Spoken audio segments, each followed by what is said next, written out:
Welcome to the InfoWars Nightly News. It is Tuesday, November 11th, 2014, and I'm Leanne McAdoo. Here's what's coming up tonight. Tonight, families of vets killed in Iraq are suing megabanks for financing terrorism via money laundering. Then, master hacker Guccifer tells the New York Times he uncovered a nuclear false flag for Chicago scheduled for 2015, and predictably, the Times could care less. All that and more on tonight's InfoWars Nightly News.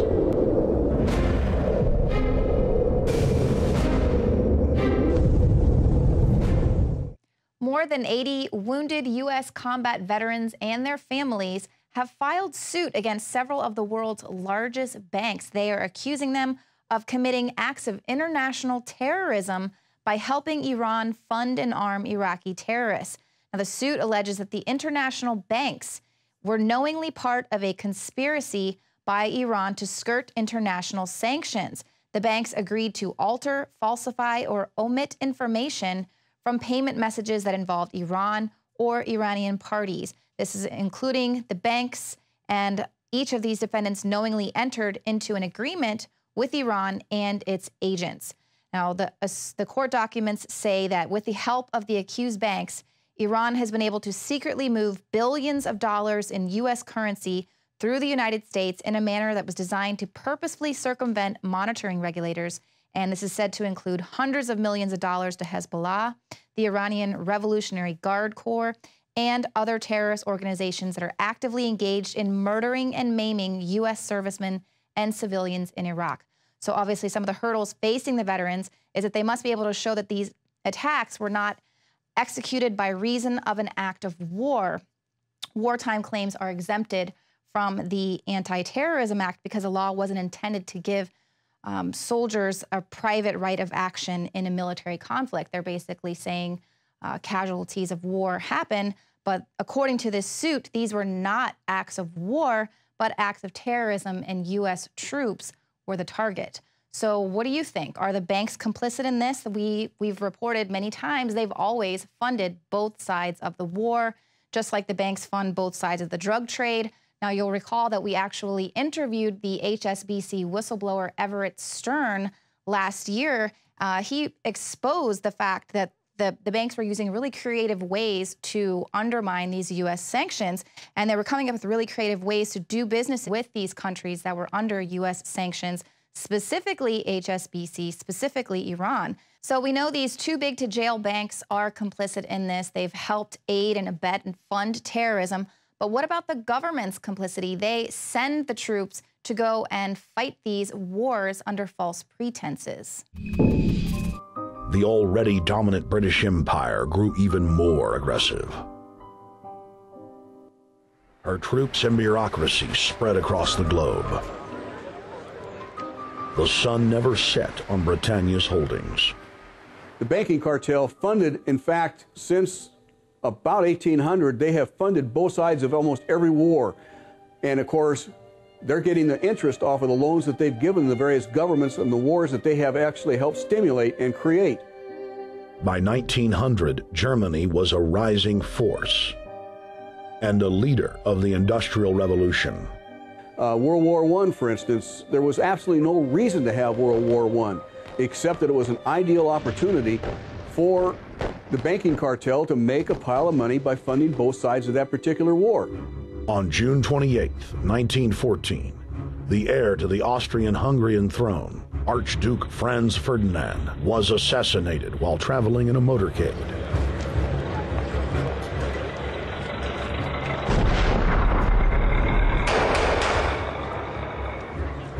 The Black Hand, a Serbian secret society with connections to French and British intelligence, took credit.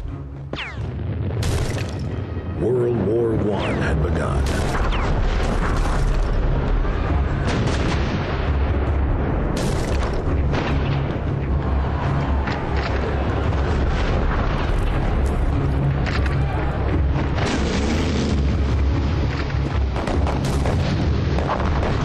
Armaments companies financed by Rothschild-controlled banks in Germany, France, England, and Austria bankrolled all the factions.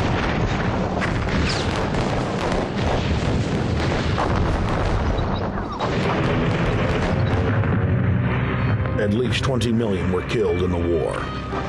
It was a conflict so terrible the people vowed to never fight again. They dubbed it the war to end all wars.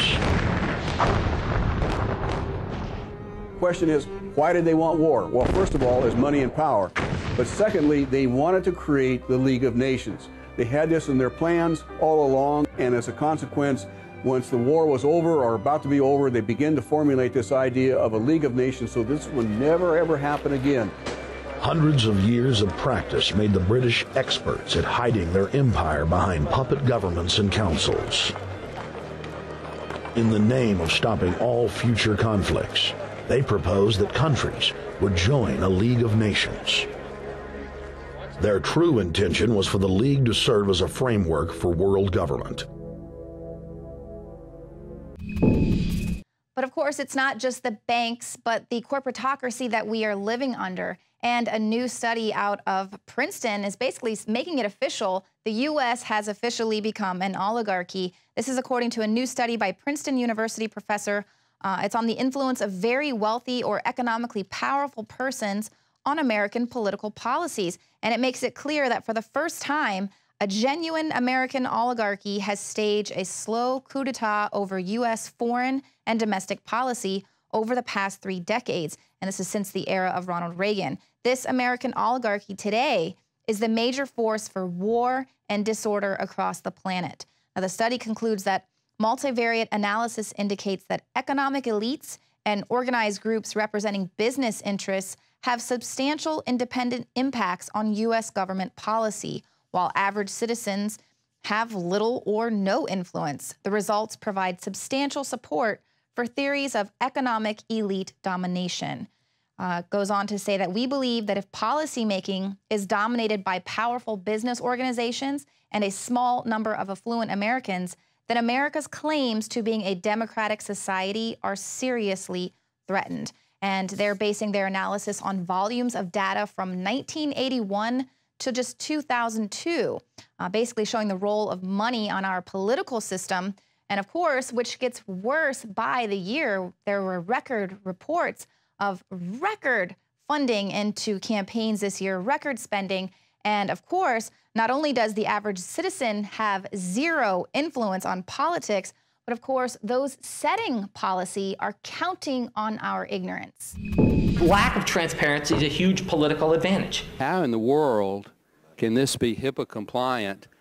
Which HIPAA is designed to protect the patient's privacy, and this explicitly says in order to continue, you have to accept this condition that you have no privacy or no reasonable expectation of privacy. 3 different people were given access to her account, her address, and her Social Security number. Well, first off, the bill has 10 years of tax increases, about $500 billion, with 10 years of Medicare cuts, about $500 billion, to pay for 6 years of spending. We will keep this promise to the American people. If you like your doctor, you will be able to keep your doctor, period. But for the average person, many of folks who don't have health insurance initially, they're going to have to make some choices, and they might end up having to switch doctors, in part because they're saving money. The Supreme Court is going to take that case, and the question is, are they going to stick to the way it was written, or are they going to rewrite it? That the interesting thing about the bill, all 2,000 pages of it, it's a gigantic blank check. Their insurance is stronger, better, more secure than it was before. Premiums go up. Employers not going to want to pay those premiums. They're going to pass on as much as possible to the employee. Lack of transparency is a huge political advantage. And basically, call it the stupidity of the American voter or whatever. But basically, that was really, really critical to getting the thing to pass. And of course, that is why we must hold them accountable. Now, the threat of a ruling elite taking down America is what prompted top hacker Guccifer to take action. Now, you'll recall that he leaked those self-portraits of George W. Bush that he drew of himself bathing in a bathtub. He also exposed emails showing Colin Powell's ties to Bohemian Grove. And he also plundered a trove of personal emails of celebrities, military brass, and top politicians. And he did all of this while lacking any real computer skills, according to him. Well, he is now serving a 7-year prison sentence, and there he wrote a letter explaining his purpose for hacking. That it includes the terrorist attacks of 9/11, the death of Princess Diana, and alleged plans for a nuclear attack in Chicago in 2015. He wrote, "This world is run by a group of conspirators called the Council of Illuminati, very rich people, noble families, bankers, and industrialists from the 19th and 20th century." Now, Guccifer has seen their emails, seen into the personal lives of these ruling elites, seen into their plans, and the New York Times just glosses over this fact. It doesn't mention anything that would actually give a little weight or credibility to his conspiracy theories. They're just allowing the prosecutor to paint him as a peeping Tom who just wanted to look at naked pictures of celebrities, when, according to Guccifer, he absolutely could care less about the celebrities that he came across. He took action because he was concerned about the threat of a ruling class taking down America. And beyond that, here we have a top hacker who has access to these people's accounts, warning of a nuclear threat on the city of Chicago planned for 2015. New York Times doesn't go into that at all. Now, you'll recall last year that we reported on those missing nukes that were missing from Dyess Air Force Base. They refused to deny that there was some sort of a secret nuke transfer, although it conveniently coincided with a very cryptic announcement from Senator Lindsey Graham, who said that a nuclear attack may hit South Carolina if we don't go to war with Syria. Remember when all that was going on? I wonder who he works for. Guccifer, the Romanian hacker who accessed private email accounts of numerous top government and military officials, as well as the Bush family, is quoted in the New York Times as predicting a nuclear attack on Chicago sometime in 2015. Having eluded the FBI and the Secret Service for years, Guccifer, real name Marcel Lazar, infamously hacked George W. Bush's creepy self-portraits while also accessing email accounts belonging to Colin Powell, as well as military officers and celebrities. He is now serving a 7-year prison sentence in Romania. Explaining the purpose behind his hacking, which was conducted merely by guessing the security answers to people's email accounts to obtain their passwords, Guccifer's manifesto is, quote, "a potpourri of conspiracy theories about the terrorist attacks of September 11, 2001, the 1997 death of Princess Diana, and alleged plans for a nuclear attack in Chicago in 2015. And whether you believe it to be the work of a conspiracy or a plot crafted by a group like ISIS, the fact is that Chicago has been a terror target since 9/11. Earlier this summer, the FBI warned that ISIS were planning to target major US cities after the terror group put out a series of chilling tweets identifying the Old Republic building in Chicago as being in the crosshairs. Guccifer also makes another intriguing comment during the New York Times interview, quote, "This world is run by a group of conspirators called the Council of Illuminati, very rich people, noble families, bankers and industrialists from the 19th and 20th century. Of course, a far cry from the original 18th century Bavarian Illuminati, the modern incarnation largely centers around claims by hip-hop artists and other members of the entertainment industry that they're part of an occult secret elite that controls the planet. In name-checking the Illuminati, Guccifer is most likely making the general point that global events are coordinated and managed to some extent by elite banking families, just as they have been down the centuries. But what's your view on Guccifer's comments about the Illuminati and a nuclear attack on Chicago in 2015? Let me know in the comments below. Check out the other videos, subscribe to the channel. I'm Paul Joseph Watson reporting for Infowars.com. And others like Edward Snowden and, of course, WikiLeaks has said it is their duty to stand up for truth and justice. And now a group of over 50 musicians, actors, celebrities, and other public figures have sworn a statement in support of these groups. The statement reads, "We stand in support of those fearless whistleblowers and publishers who risk their lives and careers to stand up for truth and justice. Thanks to the courage of sources like Danielle Ellsberg, Chelsea Manning, Jeremy Hammond, and Edward Snowden, the public can finally see for themselves the war crimes, corruption, mass surveillance, and abuses of power of the U.S. government and other governments around the world. Now, Viggo Mortensen, who has been a guest on the Alex Jones Show, had his own statement as well. And he says, as Albert Camus once put it, governments, by definition, do not have consciences. They have policies and nothing more. Therefore, it is up to all of us free-thinking citizens to demand truly transparent democracy and high, unbiased moral standards for those who govern us. So very wise words there from King Aragorn to help defeat the Eye of Sauron. Actually, I believe the correct pronunciation is Sauron. Just saying. Okay, well, wise words there from the peanut gallery. Travis is single, ladies. Anybody that wants some expert knowledge on the Lord of the Rings? Right back there. Now, coming up, have you always dreamed of becoming a member of the federal family? Well, we will tell you how you can get your own card to become a Snitch Society member. Coming up next. Hi, I'm Dr. Group. Today, I'm proud and excited to announce a new product to the InfoWars Life product line. Introducing the first proprietary oxygen-based intestinal cleanser, OxyPowder. Backed by real FDA-approved phase 1, 2, and 3 clinical trials. People are suffering from all kinds of digestive issues these days. All the toxins from the air, the food, the water, everything that you're exposed to on a daily basis ultimately ends up in the gut or affects the gut. My main focus was to come up with a remedy for this, something that's safe and effective that anyone can take on a regular basis to keep their intestinal lining clean. You have over 30 feet of intestinal lining that can be compacted, that can be toxic, that can be full of parasites, fungus, bacteria.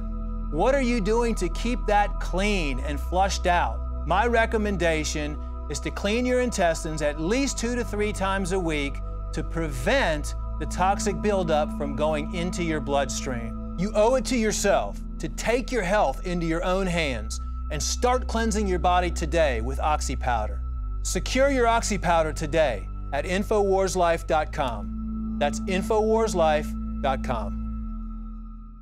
The globalist social engineers are not just targeting us with propaganda. They are manipulating our genetics. We are being targeted at every level by estrogen mimickers that lower our testosterone and other hormones and natural compounds that the body needs. After consulting top doctors, nutritionists, pharmacists, and others, we have developed what I believe is the ultimate non-GMO organic super male vitality formula sourced from powerful organic herbs and then concentrated for maximum potency. Super Male Vitality was developed to activate your body's own natural processes instead of using synthetic chemicals. Super Male Vitality by InfoWars Life is so powerful that I only take half the recommended dose. For a limited time, we are offering 15% off Super Male Vitality at InfoWarsLife.com to introduce you to this powerful supplement. Visit InfoWarsLife.com today to secure your Super Male Vitality at InfoWarsLife.com.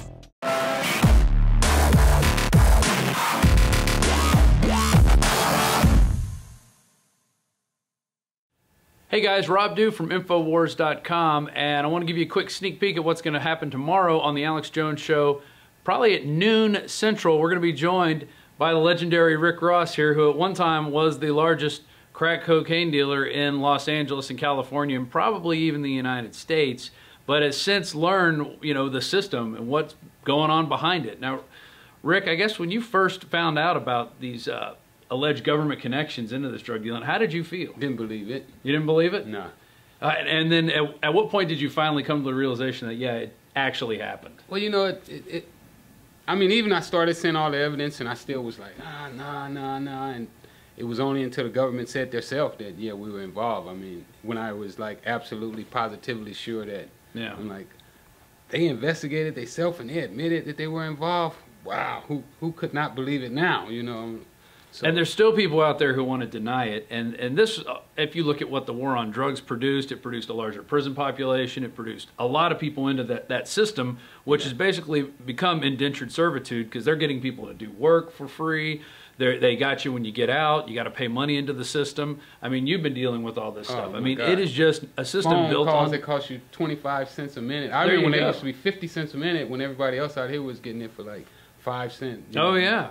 And so how long were you in prison for? I did a total of 20 years and about 3 months. God, I can't even imagine. And what was it like when you came out? What was the first thing you did? What did I do? Oh, get on the bus. No, I just, just been trying to get my life back together. Right. When you've been taken away from society for 20 years, it's like a transition that you have to constantly get used to. And I'm still getting used to it now. I've been out almost 6 years, but it's still a transition, that just got off parole. And, I still have a thing when I see cops, I start trembling, I do that too. I mean, that's the mark of a bad system. I mean, the cop should be the guy that you go to for help, not the guy that you're looking at going, wait. Is he gonna get me for something? Is he gonna make up something? I mean, we've got, tapes after tapes of people getting, manhandled by the cops, getting slapped by the cops. Recently, we just had one guy. Yeah, a guy said, "Oh yeah." See these scars in my face? All those are from police brutality. Really? While I was handcuffed, yeah. God. And they let the dog bite me, and oh yeah, planted drugs on me. They couldn't catch. I mean, I was selling drugs, but they couldn't catch me selling drugs. Right. So what they did is they just planted on you. They do that to a lot of people, and we've even caught them on tape doing that. You see, it's just amazing what goes on. There are some good cops out there, but we got to point out the bad apples when we do see them. And this drug war creates bad cops. It does. I mean, any time that they put your promotion on how much drugs you seize and how many people you arrest, that's bad. That's bad policing. It just came out that there's a wish list out there for property that they can, we're trying to look for boats, or we're trying to look for big cars, or they've created a wish list now. So they're basically looking at the human people as targets. Everybody's got a target on their back at this point. Anybody can potentially be a target. If you have a nice car, nice house. Oh yeah, you could be next. Jury. Exactly. And I mean, at the time, how big was your organization? How much were you running at the time when you got busted? We were doing $1 million. Well, when I got busted, I wasn't selling drugs anymore. I quit. All right. But when in my heyday, yeah, because I wised up and said, you know what, pretty soon you're gonna get caught. These guys are planting drugs on you. Right. And it's only gonna. I mean, they shot at me when I was unarmed. Really? Yeah, they shot at me. So I was like, it's only a matter of time before one of them is gonna get. Get what he wants and either kill you or send you to prison on one of these bunk charges. So I quit. God, man. Well, we're going to get the rest of the story tomorrow with Alex Jones live, 11 a.m. to 2 p.m. Central. Rick's going to be doing at least a 2-hour interview. We're going to get him in here for the nightly news as well, and also sit him down for a documentary that we're going to be making about this whole phony drug war that they started basically to prey on the American people, prey on the people who didn't have enough money to pay for expensive lawyers. Because if you get caught with drugs and you're rich, well, you can get out of it. But if you don't have the infrastructure and the system backed up upon you, well, forget it. You're going to jail for a long time. Bye-bye. Yep. This has been Rob Dew for Infowars.com. Join us tomorrow on The Alex Jones Show. Peace.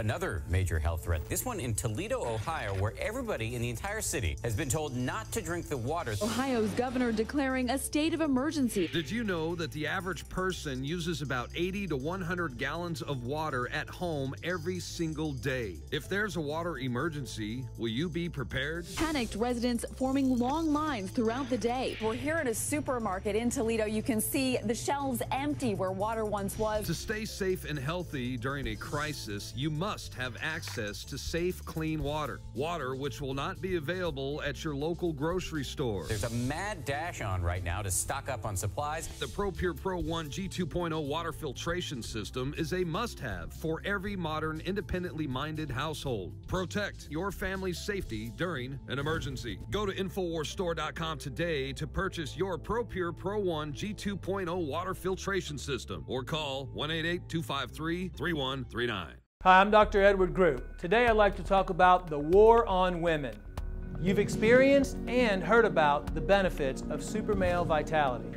Now, the new formula has arrived. Introducing the new Super Female Vitality. I have specifically designed this formula to help the body naturally regulate itself without the use of artificial hormones. Key ingredients chosen from the highest quality sources. Each of these ingredients works synergistically with the female body in order to maximize overall vitality. You've heard the reviews and the feedback on how the original Super Male Vitality has revitalized relationships.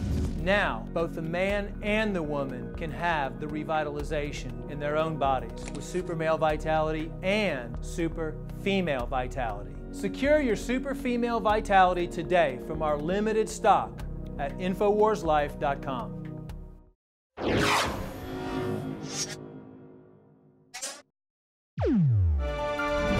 And if you plan on visiting any NFL games this year, you too can become a member of the Snitch Society. The Department of Homeland Security's See Something, Say Something campaign is pumping the stadiums full with propaganda. They're giving promotional mouse pads. They're urging attendees to watch their fellow Americans for unusual behavior.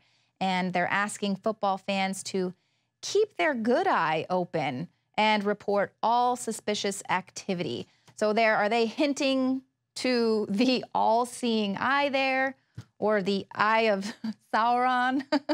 You know, even though terrorism is basically non-existent here in the United States, the Department of Homeland Security is pumping out this fear that the only way to stop terrorism and stop terrorists is spying on your neighbors. It's the first line of defense.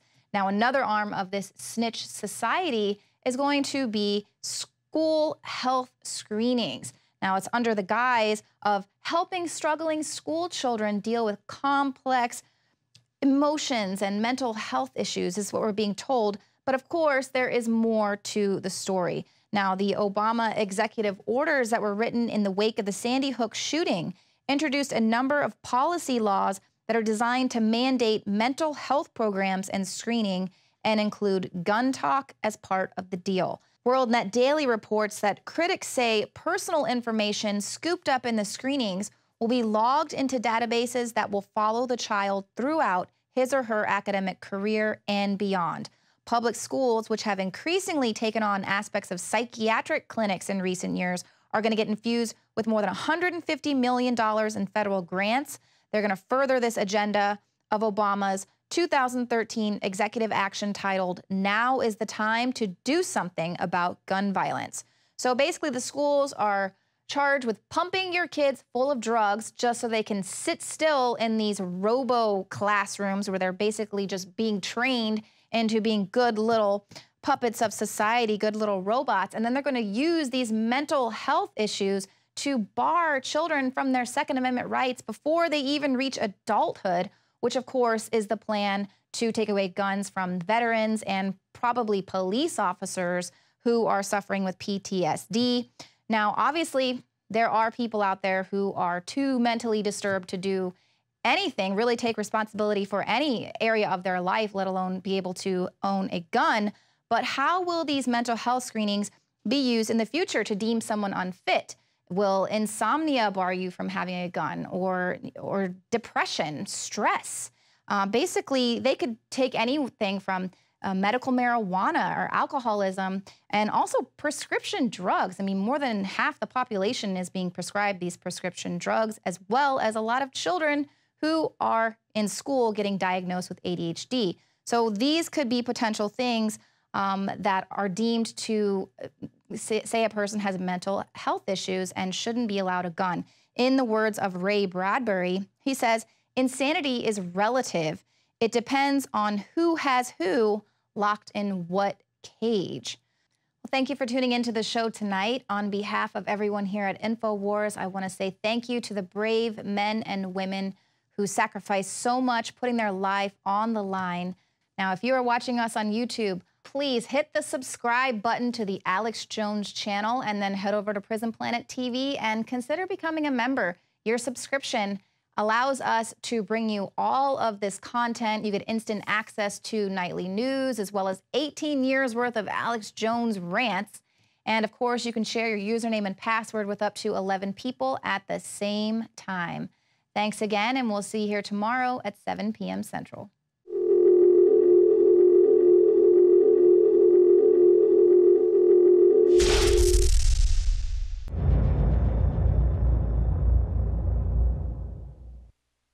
Celebrate the spirit of freedom and liberty upon which our nation was founded at InfoWarsShop.com. Molon Lave is ancient Greek for come and take it. This popular design combines both classic Greek Spartan imagery with modern M16 assault rifles. Now available in women's tees and proudly made in the USA. Celebrate the spirit of 1776 with the George Washington brass belt buckle or this incredibly sharp-looking 1776 hat. Badass. And be sure to check out the new arrivals at InfoWars Life, where you can prepare your body to perform at peak levels with Survival Shield Nascent Iodine, Super Male Vitality, and Fluoride Shield. And wake up, America. Immune Support Blend is the healthy choice for the gourmet coffee lover. So get incredibly high-quality, freedom-based products and help fund the revolution at InfoWarsShop.com.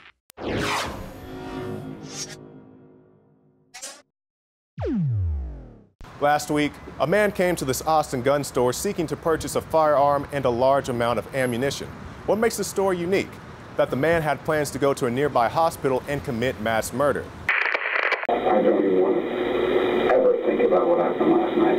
Okay. I'm not walking in this town another minute without a gun on me. All right, so we're here with Michael Cargill, the owner of Central Texas Gun Work. Good to see you, Mike. So tell us exactly what happened. Well, we had a guy come in on Thursday. He walked into the shop and talked to my clerk, and he was saying he had a really bad day and he needed to buy a gun, which was, no big deal. The person's had a bad day, something happened in their life, and they want to get a gun to protect themselves. Mm-hmm. We're kind of used to that, just like any other customer. So then she started, showing him different types of guns. He wanted to, look at a particular one, a SIG. Said a couple other things that kind of set her off a little bit. She was just not sure, about what was going on. I come out to meet the guy and shake his hands and everything. Said, hey, how you doing? My name is Mike. He got out of the hospital, and he was really upset about the people at the hospital, and he wanted to get a gun and buy some ammunition and go over there and shoot everyone at the hospital. I'm going to be back here in about an hour. I'm going to get 500 rounds of ball, 500 rounds of wad cutter, 500 rounds of the ones that explode. So that's when I hit the silent alarm, and then continued talking with the guy and let him fill out the paperwork, the 4473. And then the police got here. I pointed him out, say, hey, this is a guy right here, and they kind of grabbed him. As the police came in, he actually said it again. He said he was an FBI agent. Call the FBI. They'll vouch for me. So you were telling me that the ATF confiscated the weapon? Yes. So not only did they confiscate the gun, they also took the 4473 as well, because the way I understand it, the guy was in the hospital before coming here to us the first time. When they arrested him, they were going to take him back to the hospital, and the hospital can only hold him for 48 hours. So in order to hold him past that point, they had to get the evidence. So as far as you know, is he facing any type of charges? That I'm not sure. Not sure what's going on with that. I know I'm out of a gun. Do you plan to get the gun back? They told me that I would probably get the gun back, I'm thinking maybe a year or so. Really? That long? Yeah. Does this happen very frequently? No, it's a very rare situation. I mean, we have great customers, and that's just one of those things that's happened, just like, whoa, something's just not right. So it's best that we, take the steps that we did. If we didn't sell them a gun that day, gone somewhere else, got something else other than a firearm, and, acted on it. So I know he filled out the ATF form and police were called, but you guys used your better judgment to stop this guy from purchasing the firearms. Is that correct? Correct. That's when the gun store is going to come into play. Everyone has a step in that process. He comes in here to us, we have a conversation, we look and listen. If something does not feel right, then that is up to us to take those extra steps and say, hey, something's not right. We need to turn this over to the authorities.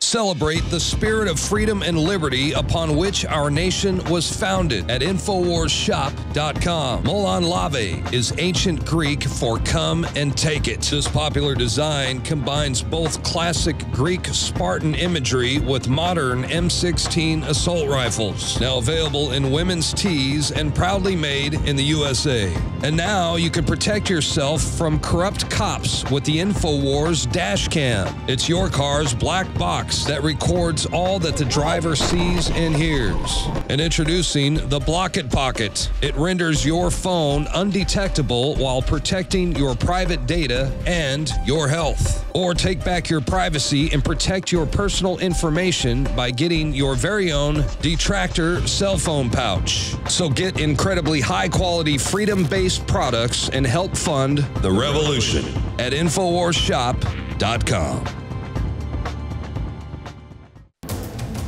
You are watching the InfoWars Nightly News, which airs 7 p.m. Central at InfoWarsNews.com. Members can share their passcodes with up to 11 other people, and your support is helping us defend liberty worldwide.